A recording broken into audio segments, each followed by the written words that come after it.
today we got to play Tiny Epic Dinosaurs. So this obviously has a dinosaur theme, if you couldn't tell by the name. And basically, you're running a theme park and trying to build fencing in your particular ranch and get dinosaurs of the same species within certain boundaries and fulfill contracts and orders to get victory points, which at the end of the game is obviously the winning condition. Um, so that's the overarching theme. So who designed this? So this was produced by Game on Games, a board game geek rating of 7.5, which is a pretty good score for a Tiny Epic game. Designer Scott Alms, who has designed all the Tiny Epic games. Then the art was done by Nicoletta Vossi and Benjamin Schulman. And again, just like all the other Tiny Epic games, is you get a lot of game for your buck. This is the Tiny Epic Deluxe, which was the Kickstarter version, $25. Yeah, I assume the mat didn't come with the that. The mat is an additional 20. So for everything, the deluxe version would have been $45. I mean, that's pretty great. That's pretty awesome. Yeah. But if you get the retail version, which is currently available, it's only $20. So that's fantastic, really on price.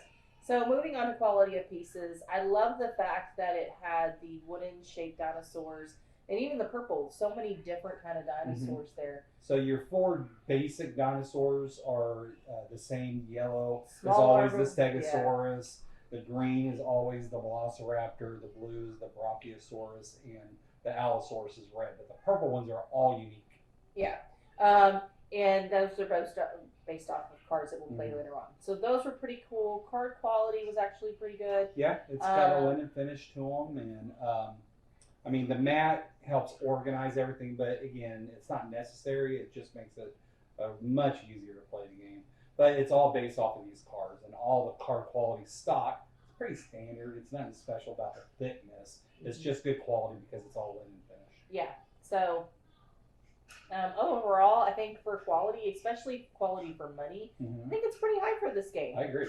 I think it's a fantastic, so I think an 8 is appropriate. I think so. I think 8's pretty good for this as far as quality is concerned. So moving on to theme, I mean, it is, dinosaur. We played a couple of dinosaur games. And they're pretty similar. I mean, Dinosaur Island is pretty similar to this. Yeah. It's a theme park, and you're raising dinosaurs. Yeah, I think I played that one. I played this one. Maybe that's it. This one's probably the better one I've played. So with, and it definitely gets you in the mood, right? Like your dinosaurs have to eat, and depending on the size of the dinosaurs, like the blue required 2 leaves versus these, they only require 1, and the meat's different on the different dinosaurs, and the unique dinosaurs have different abilities. So, but then like to get the unique dinosaurs, you have to go and like do science, right? And you have science that does different abilities. I think it's really great, and it's all within theme, and the fact that they can possibly escape and they can eat others of their I think all that's pretty cool, and I think it definitely sticks with theme. What are your thoughts? I think the art's great. So you got the cards down here for the technology. They're all pretty unique cards. They got special artwork for the purple dinosaurs, so I guess you could see what they thought they would look like. And then there's special cards with special abilities. So I think that's really nice.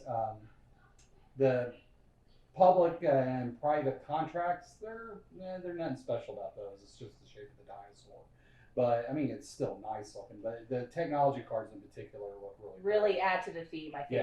Yeah. So give it a score. I think I would still give it an 8. I think it, and it's kind of got a light feel to it too. It's no there's no real angst to it, and it's just, I think it's a fun light game. And so I think don't know if it was light. I got pretty grumpy. I don't mean light as far as the complexity or because of I think the colors are so bright. Right, okay. It's a light feeling. Well, so here's the thing though. So like Dinosaur Island with the crazy bright colors like the 90s, late 80s. And even though this has the same color palette, it feels a lot more sophisticated than the Dinosaur Island. I think it's muted. It's not like super bright. It's just colorful. Right. And so whereas those are like neon colors on Dinosaur Island. Yeah, it felt very cheesy versus this feels a little more classy, I think, in their color choice. So I think that's why I give it an 8. It's just it's a nice looking game. Yeah, I think it is. So moving on to rules. I think the rules were super concise. I read part of them. Yeah. very easy to follow. It's all straightforward, based off of phases, and so it's very easy to follow through the phases, both in the rule book and in here. And you didn't.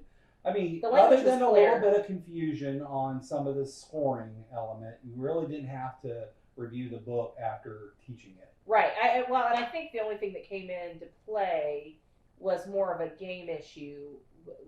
You know, we'll dig that into gameplay because it's my beef with the gameplay. But I think the rules were fine. I think they were pretty solid. I'm more than happy to give them an 8 on rules. Oh yeah, I actually for overall rules I was going to give it a 9. Oh, 9. Well, I believe it. You don't have to twist my arm. Just too because hard. it's so easy to read and teach. I mean, I'll be honest. I read it and I was able to read it. And you don't need a cheat sheet because everything is so laid out and plain. Yeah, I mean, So. you know what? I can get down. I can agree with it. Okay.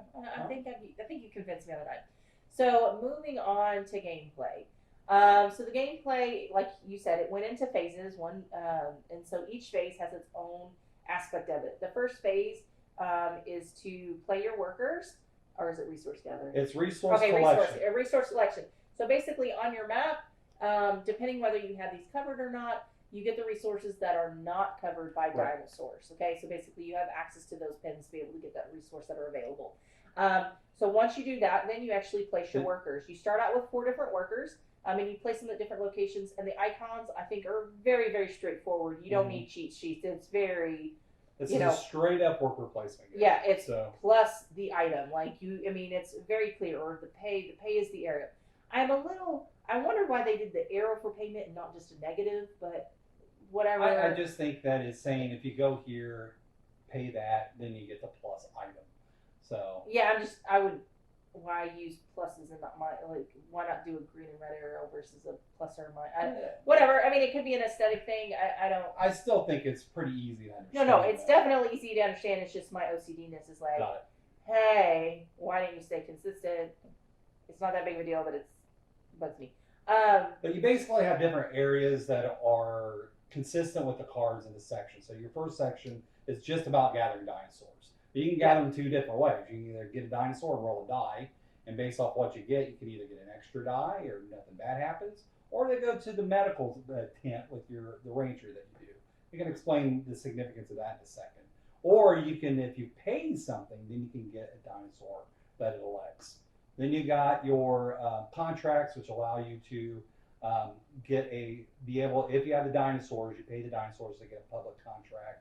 And then we got it. And is that part of the beef that you want to talk about? Well, we'll go over the game real quick and then go for it. And then you got the private contracts, and it's very important to know and remember. You cannot complete a private contract unless you complete a public contract first. Yeah. And so then the other aspect is you gaining barriers, and then the other aspect is doing the research, and then the last is just gaining resources.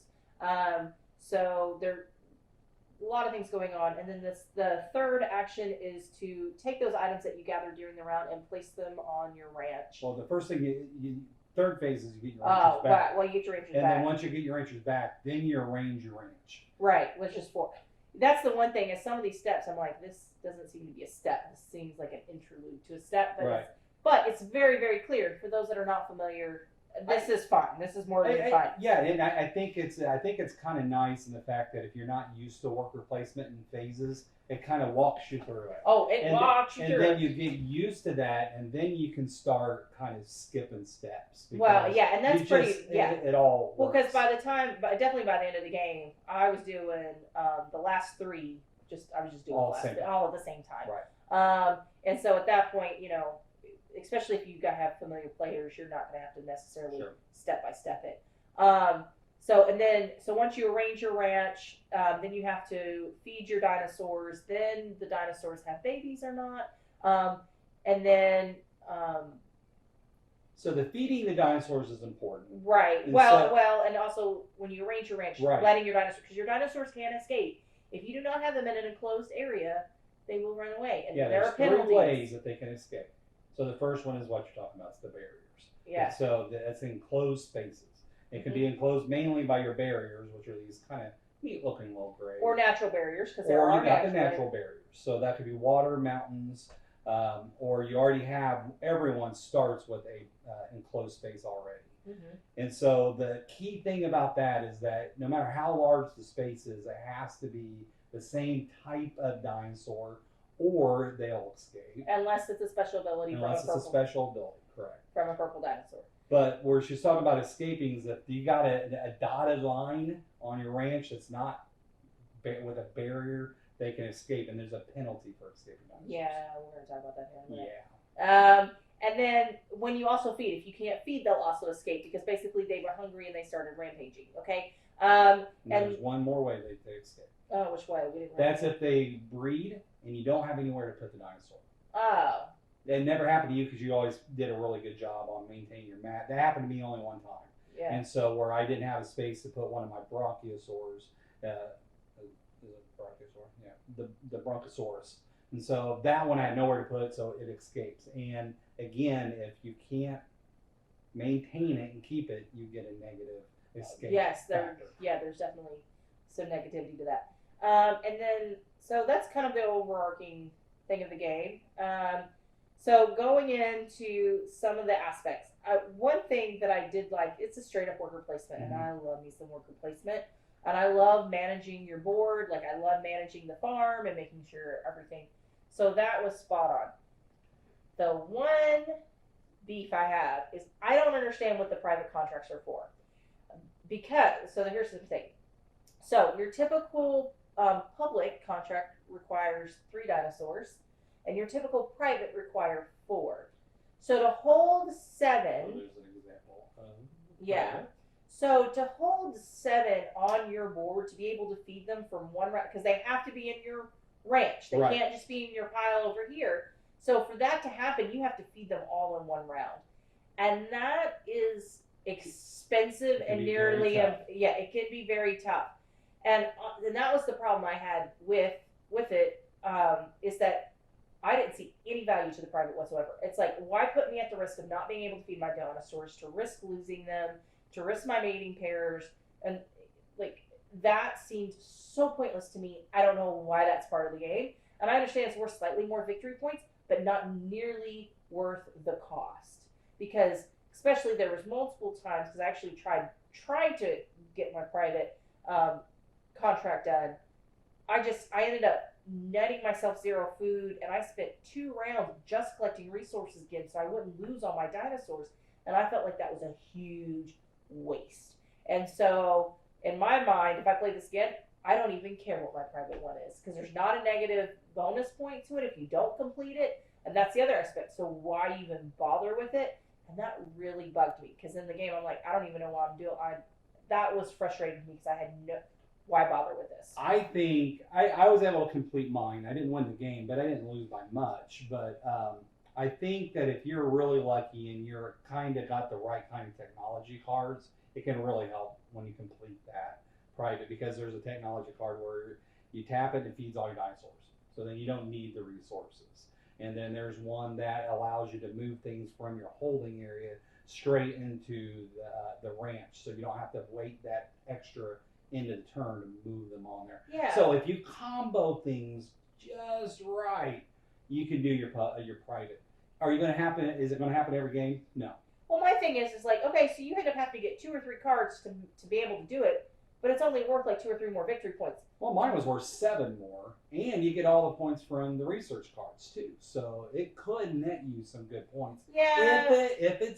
If you're lucky, because that's what it is. You have to be lucky. I mean, that's the thing is like the amount of luck for you to make it worth it, it seems pointless to me. I understand that. So I think that's my only beef with this game, really, is that I have and because I was focused, for me, it was like, okay, I got to complete my private contract, but there's no negative to not doing it. No. And it ended up costing so much more to even try to do it.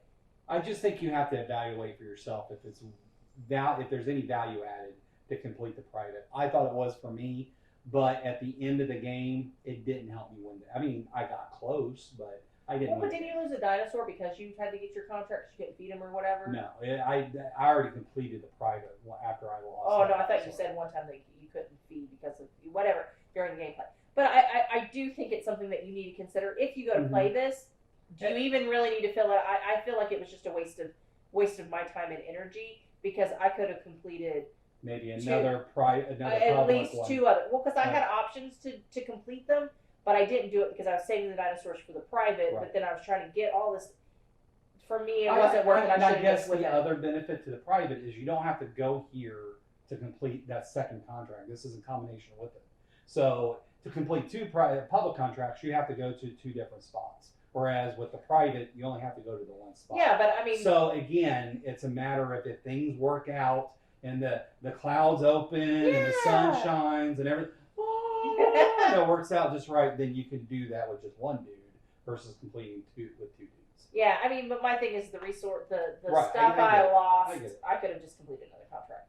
So I think you just need to evaluate that. And as far as the game, I do think that that's a weakness in the game that bugs the crap. It just bugs the crap out of me. I didn't understand it. And then I will say, your dinosaurs getting loose, it's kind of gruesome.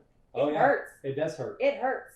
I was not prepared for how bad, because like when your dinosaurs go in the medical bay, nothing really bad happens. Like you go in the medical bay. The disadvantage of that, so basically, if you roll your scratch, it goes to the medical bay. All it does is opens up the spot for someone else to go. But you know what? So that's not a bad thing. It just, if you were trying to go there to block somebody, you didn't block them. Well, but my thing is half the time I wanted to go there a second time anyway because I wanted a mating pair. So it was like, right, medical bay, it worked to your advantage. Yeah, I know. So it was I'm kind of like.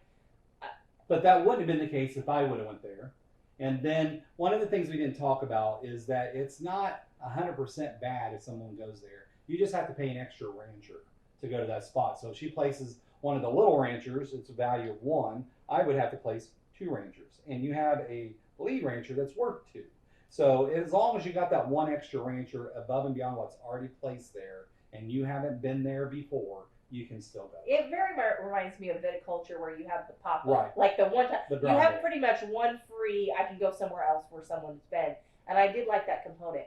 So when I saw like the penalty on the medical bay, I was like, okay, penalty for losing. It's not that big of a deal. No, but then when we went to the feed. It worked the year benefit really well. Multiple times, actually. Twice. I ended up, like one time I ended medical bay and the next time I rolled a dinosaur egg. I was like, sweet, you know, and then another time I went back and got my dinosaur, another mating pair real good. So the 2 negatives, though, that we haven't talked about. So if you lose one of the plant-based or the herbivore dinosaurs, which is what she really disliked, because you lose a barrier. Well, I didn't realize it was going to be so brutal. Right. Because where this was so light, it's a negative penalty. I guess in my head I was thinking, negative penalties. No. You lose a barrier. And so if you lose a barrier, you could, if you don't get it replaced by the end of the next round, because I think it's forgiving in the fact that your dinosaurs don't escape that round. But you still have to buy that barrier to replace it before the end of that next one. You don't get to breed any of them, That's the other negative side effect. That one really hurt you. And that round was that you specifically cannot breed if you lose that barrier because you couldn't feed the herbivore. The carnivores, it will escape and it will take another dinosaur with it. So basically it eats it and then it runs away. So let me tell you something. Long story short, don't let them get run off. That's a good idea. It is don't let them escape. Well, like I said, I wasn't prepared for how gruesome it was. Because, that was a big kicker. It's pretty brutal. And I was like, what, does this make any sense? Because in my head I was like, this is a light penalty. Why are you hitting me over with the train? And I'm like, at the same time, a dinosaur got out. Of course it's going to, you think to Jurassic Park, you didn't want the dinosaurs to get out, right? Look what happened there, right? So I think in that aspect, thematically it makes sense. You just totally, weren't prepared. I was not prepared for it, and I guess it was grouchy. Anyway, so I got yelled at, and it wasn't necessarily at him. It was that I didn't. It was directed at me, but it was at the game. But you know what? Overall, it made sense. And once I was cut, because you got to realize I don't listen to rules, and so when I realized what the actual rules were, I was okay. Right. I just didn't realize how big a penalty it was. But I think that's the gist of the game. At the end, though, what did you really think of the game? I thought it was good. I would definitely play this again. The only thing I really didn't like about it was the private cards. And I feel like it's just a waste of time. And, So you'll just ignore those, and you'll be okay with it. Yeah, and I'll be okay. And if like the stars align, I might complete it one day, Right. but I seriously doubt I ever will manage that. I'm gonna give this. I'm trying to think. Is it my favorite? Definitely not. I thought you liked Tiny Epic Galaxies more, didn't you? Well, see, Or did you I like the Tiny bottom, the bottom half more.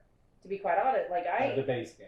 I like the base game of Tiny Epic Galaxy more. And I liked Pirates You pretty like Pirates good, quite a except bit. for the fact that it was more merchant than pirate. And we did mess up the rules a little bit on that. Yeah, we did find out that we messed up the rules Yeah. a little bit. I want to play the right way. Well, personally, it's not my favorite of the Tiny Epic games, but it's not my least favorite either. What would you give So it? I want to give it an 8. I think that I like that there's good scoring with the contracts, there's good scoring with the research cards. So, but you can't go one way or the other. I think to really win the game, you have to do a little bit of both. And to be fair, I only got 2 research cards, and both of them were purple animals I turned in for contracts. Which netted you some points. If it wasn't for those research cards, you wouldn't have been able to. Right, but I only got 2. So, I mean, no, I do think there's got to be some play there. Yeah. I do think there's a lot of opportunity here, but I couldn't see them, and they're very tiny. And I will say that's the one thing about these Tiny Epic games. Trying to read stuff is like, where's my magnifying? I feel old because I need a magnifying glass. That's why they call it tiny. Yeah, I know. Well, I'm fine with it. I'm just complaining because I'm old. Except I'm not really that old. I don't feel like. So no, I here's the thing. My gut is like 8, but I'm like, I don't know if I enjoyed it that much. So I'm. 7.5. That's what I'm thinking. I'm thinking I'm like, but then I'm like thinking 7. I'm like, no, it needs to deserve a little more. So I think I'm at a 7.5. Okay. I think this is a good, solid game, and and I think I'm just gonna ignore the pirate contracts, and I'll be Right. fine. So there's 2 more. I got 3 more to the series of the Tiny Epic games that I own. So this is number 3 of 6. So we got Tiny Epic Quest, Tiny Epic Tactics. I heard that was really good. The Quest one. I'm And excited then about I like Quest quite a bit. And then Tiny Epic Western. Tiny Epic Western is my second favorite, just behind Galaxy. You know what? After we get done with it, I think we should do Tiny Epic Western last, and then do a bunch of Western ones. That would be fun. And plus, we have to do a Western Western series? last anyway because I'm waiting for the map to come. Okay. Well, I think we should have like a Western series. I think so. And we could start with Tiny Epic Western, and I'll end this series. But then we can go Western Legends. We can go Saloon Tycoon. Oh yeah, we've got some really good ones. Some good ones. I think we'll have to get some cowboy hats. Oh, that would be awesome. But that's Tiny Epic Dinosaurs. Yeah, absolutely. It's been fantastic. We'd love to hang out with you. I think the next video up will be Potion Explosion. Yeah, so we've got a few for my daughter. She wanted to play some games, so we're going to get some of those out. But overall, we've had a lot of fun tonight, and hopefully you guys did too. Don't forget to hit the subscribe button and the notification bell. We'd love to hang out again. Bye.